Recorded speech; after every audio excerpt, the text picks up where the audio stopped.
আমরা পলকের এক পলক দেখতে পারি নাই। আমরা কি লেগে আইছি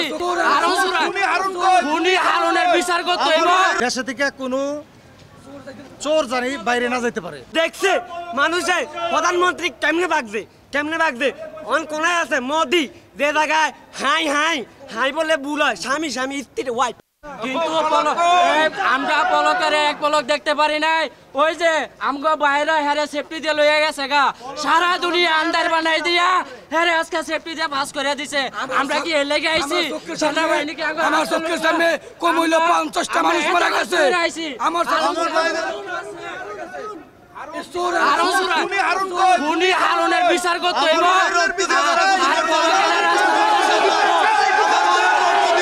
এখন আগে দেশ স্বাধীন হয়েছি আমরা দেশ আমরা স্বাধীন চাই আর ইয়ার নিরাপত্তা যায় প্রবাসীরা যে সুন্দর মতো আমরা আইতাম পারি।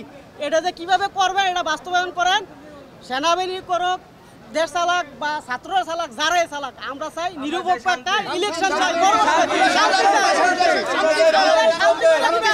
আমার কথা শুনেন, দেশে থেকে কোনো চোর জানি বাইরে না যেতে পারে।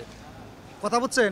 কোন ধরনের লোক জানি বাইরে না যেতে পারে তাদেরকে এয়ারপোর্ট থেকে যে কোনো প্রোটেক্ট করে আটকানো হয়। বাস এই দেশের কোন চোর যাতে বাইরে দেশে না পালাইতে পারে এদেরকে সঙ্গে সঙ্গে অ্যারেস্ট করুক সেনাবাহিনীর কাছে। এটা আমাদের রিকোয়েস্ট, কোন চোর যাতে দেশের থেকে না যাইতে পারে সঙ্গে সঙ্গে।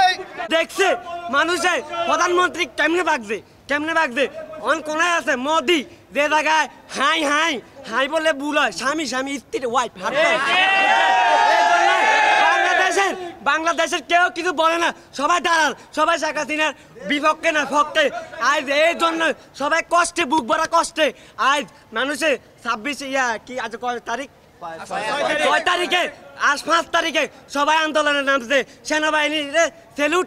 এই মুহূর্তে দরকার আমাদের সেনাবাহিনীর সরকার। স্বাধীন দেশ, ভালোভাবে স্বাধীন থেকে রাজনীতি, সবার নীতি থাকতে হবে, রাজার মতো চললে হবে না।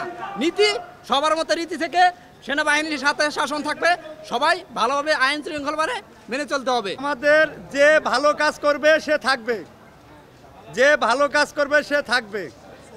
হ্যাঁ, কোনো চোর বাটপার এখানে থাকতে পারবে না। তাদের পিছনে আমরা আছি, তারা আমরা এবং সেনাবাহিনীর প্রতি অনেক সালাম, ধন্যবাদ।